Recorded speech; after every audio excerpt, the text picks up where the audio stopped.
Every year around this time, thousands and thousands of women descend upon Las Vegas, Nevada to try out for all the pools. And this year is no different. They're everywhere. They're posting all over Facebook and Instagram talking about their crash diets, the 5-hour waits to get there. You'll see pictures of girls posting in their bikinis.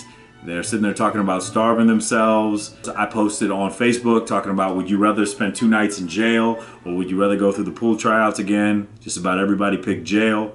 So today we're going to talk about 5 tips that'll help you get through these pool tryouts. But before we get to those, we have some messages that I solicited from my friends. They gave me their tips, and so I'm going to read some of them for you because you need to listen to them, because even though I'm sure that you are probably the #1 earner at the Twin Peaks in Pensacola, Florida, these tips will probably help you get a job at a pool. Maybe. Because there's no cure for ugly. First anonymous person, we'll just call her E. She writes, my tip is to drink a shot before you go to the interview. She later writes me, just kidding about drinking in line, gee, stop judging me. And then she texts me back later, you better not quote me. S from Las Vegas, she writes me, about 3 or 4 months before auditions, conveniently start dating someone high up in the company you want to work for so that you don't even need to audition. She also writes, bring your hair and makeup stuff. By the time you're done waiting in line, you will have ripped half of your hair out and cried all your mascara and eyeliner off. We have another person from Las Vegas writing me, the most nerve-wracking experience ever. And then she writes, dress comfy, bring your A-game bikini, and tan, no one likes pasty. I disagree. I actually like light-skinned girls. If you're gonna be white, if you're a white girl, be white. You don't have to tan all the time. I'm not really into that. Maybe some good dudes are, but it's not me. I really don't care. This is probably my favorite one. Somebody writes, your number of Instagram and Facebook followers is not going to help you cut the line. Finally, we have another person writing, I'd say pack a lunch so you don't die of starvation since everyone has stopped eating for a week. Well, that sounds like a whole lot of fun.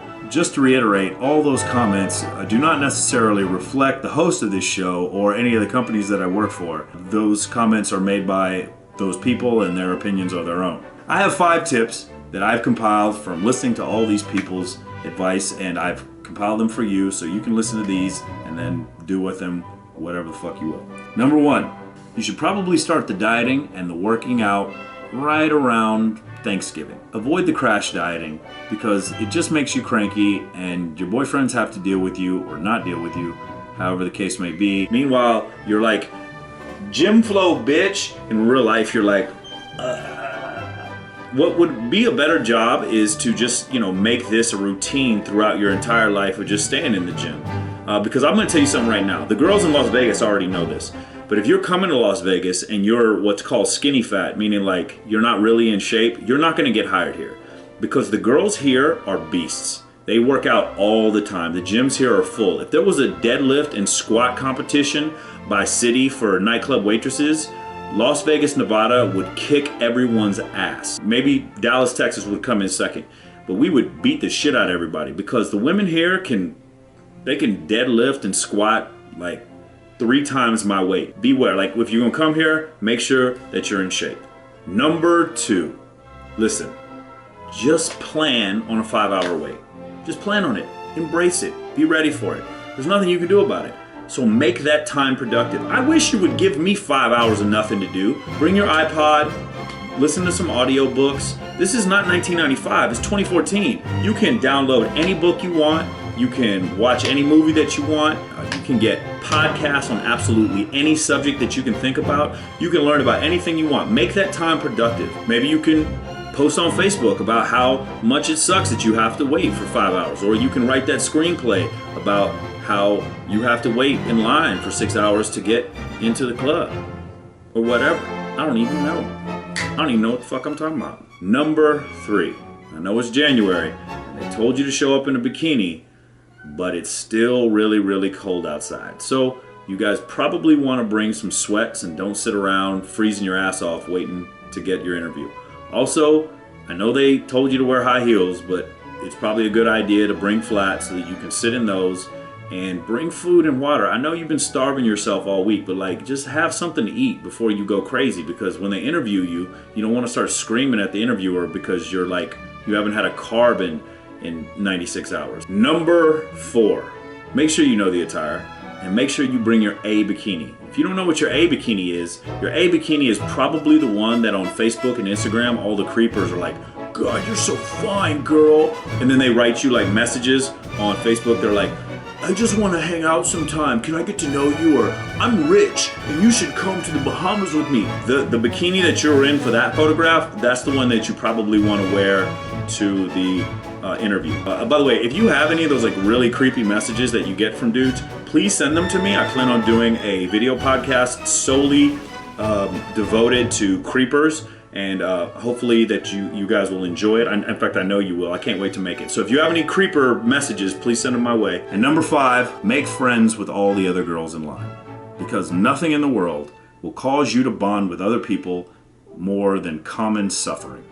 You went through hell together, you might as well get their phone numbers and you guys can talk about these stories down the line when the both of you are working at a pool, or the both of you are working at wherever the fuck. Especially if you don't live here, you need to make friends, because you'll find out very quickly that just being pretty or just being a good cocktail waitress is not going to get you very far. You have to network, you have social media requirements, you have to do outings. I know it sucks, they make going out a job, but you got to do it. If you, by the way, here's another thing. If you don't like going out, this is going to be really hard for you. There's a lot of girls who come here and don't network with anybody at all, and then they just expect to get hired at one of these nightclubs, and then they start talking shit about girls like sleeping with people to get a job. No, the girl didn't sleep with anybody to get a job. She just met people. She made contacts with clients. She showed the people a client list, and she can move bottles.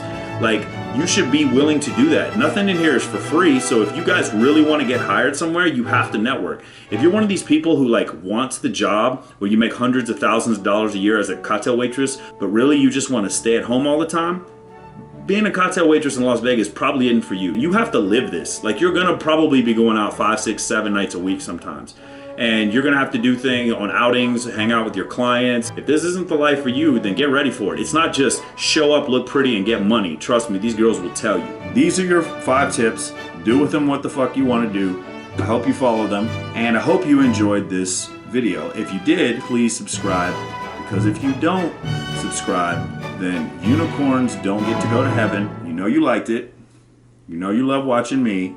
If you didn't love watching me, you can jump off the fucking Harmon Bridge. I really don't care. I always mention this at the end of every show. If you see me, because I'm really into social media marketing, if you see me out on the town, go ahead and take a picture with me, tag me in the picture, post it on social media. If you do, I will give you and your company a whole bunch of free publicity on Future Media, on Viva Vegas TV, on my personal Instagram, Twitter, Facebook, Pinterest, Tumblr, Google+. I have everything, man. Y'all don't even know. I've got fucking social media y'all ain't even up on yet. We got several more videos coming your way, and my name is Michael Sartain, and I'm out.